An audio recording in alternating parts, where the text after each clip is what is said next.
One Texas-based company that makes electric standing desks earned dozens of glowing reviews from top tech reviewers such as Wired, Digital Trends, Cult of Mac, Maximum PC, YouTuber, Marques Brownlee, and more. Sold under Xdesk and EvoDesk brands, the desks were the envy of the industry.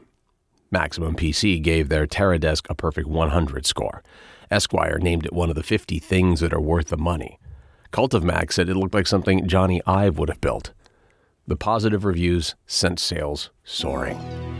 But sales dropped dramatically after the company was targeted in a fake review scheme. A Wisconsin competitor selling office furniture online began publishing blatantly false reviews, giving poor marks to Xdesk and EvoDesk. Why would they do this? The answer is simple: to grow their own business. Instead of waiting for customers to call us to learn that we were experts, we needed to show this. We've brought in over $40,000 worth of competitors' furniture. Our competitors probably wonder what we're doing. Not only have we helped shoppers around the world with their buying decision, we've helped ourselves. The perpetrator was BTOD, led by Greg Knighton. Knighton personally created dozens of reviews and YouTube videos of competitors' products and gave them low ratings while giving his own products high ratings. The review scheme worked. Knighton admitted under deposition that around 3,000 of his VertDesk products sold in the last year alone. Assuming an average price of $700, Knighton would gross $2 million from the one product alone. I mean, with one hand, you really can't get it going. You have to put a fair amount of force into it. In 2019, the Texas company fought back against the con artist, filing a federal lawsuit against both BTOD and Greg Knighton. Next, filed the lawsuit to hold them accountable for their false statements and to establish the truth. In the first deposition of the case, Knighton admits that he didn't even level the desks prior to performing his review. This is nothing less than sabotage. Everyone knows that floors are inherently unlevel, and a table or a desk must be leveled. Under deposition, Knighton also claims to be an expert on manufacturing adjustable height desks. However, he later admits that he never manufactured a standing desk product at BTOD, never received any type of training in material analysis, never graduated from college, and delivered pizza for Pizza Hut prior to launching the BTOD blog. Next, we'll take a look at the BTOD reviews and discuss how to spot fake product reviews. Researchers studied 120 video clips from media coverage of criminal trials. They trained software to recognize tells of people who had lied. Researchers found liars tend to gesticulate widely, using both their hands. Here, we can see that Knighton often uses both hands while speaking. In fact, Knighton gesticulates both hands almost non-stop in parts of the video. Researchers also found that when someone goes on and gives too much information, there's a high probability that they're not telling the truth. Liars talk a lot because they're hoping that all their talking will appear open and build trust.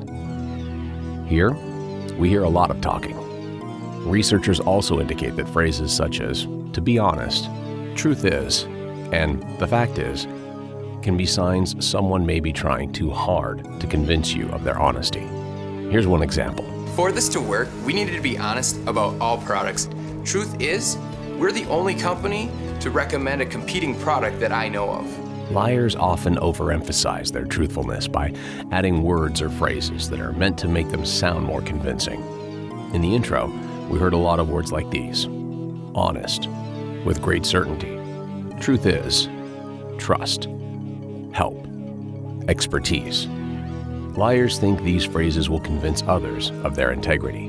I can tell you with great certainty that there is not another company out there like us in the industry. Next, we'll take a look at Knighton reviewing his top-selling product, the VertDesk V3. When Knighton pushes on his desk, you'll notice he uses a wide stance, with one foot approximately 18 inches in front of the other.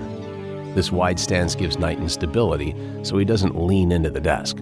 This gives him control over how much pressure he applies to the desk. Notice that Knighton maintains an upright body position when moving his fingers across his own desk.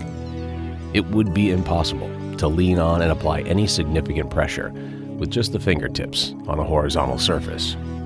Note how Knighton describes movement of his own desk. The desk, very solid. Everything is kind of moving together. So He then goes into rapid hand movements using both hands. Here, you can see the desk clearly moving, but Knighton says it's definitely solid at this height. Also notice how he uses his fingertips? This is a very unnatural way to push something. Next, we have a disconnect between what's shown and Knighton's claim. same thing, the desk at 44 inches is nice and solid. At one point, when Knighton is in a pushing position, he places his fingertips on his own desk and actually allows them to slide across the top surface. It's very difficult to push a desk when your fingers are sliding. Next, we will analyze Knighton reviewing 4 of his competitors' products. The first thing you'll notice is foot placement. Knighton now places his 2 feet even with one another. This allows Knighton to lean in and transfer his weight to the desk. Competitor 1. Competitor 2. Competitor 3. Competitor 4. Here we compare this technique to the technique used with his own desk. Note the difference in foot placement. Next, we'll analyze the angle at which Knighton's body leans into the product. When humans push something, they naturally lean into it. The harder they need to push, the more they lean. This can be witnessed here and also here. Here we have competitor 1, competitor 2, competitor 3. You'll note that Knighton is now leaning into the product to apply a greater force to the desk. Here we compare Knighton reviewing his own desk on the left and then reviewing a competitor's desk on the right. Note the dramatic difference in body angle. Also, take note of his hand placement on the desk. Knighton is no longer using his fingertips. He's grabbing the edges of the desk firmly, almost to the point of white knuckles. Competitor 1, competitor 2, competitor 3. Knighton is grabbing onto each desk firmly to apply a greater force to the desk. This is natural human behavior when you need to move something. Using fingertips is very unnatural. Here we compare Knighton pushing his own desk on the left with pushing a competitor's desk on the right. These are a few examples of the deceptive tactics used by BTOD. Trust should be the bedrock of any business. BTOD chose to build their business on lies and deception. One BTOD target was pushed too far and is now holding them accountable.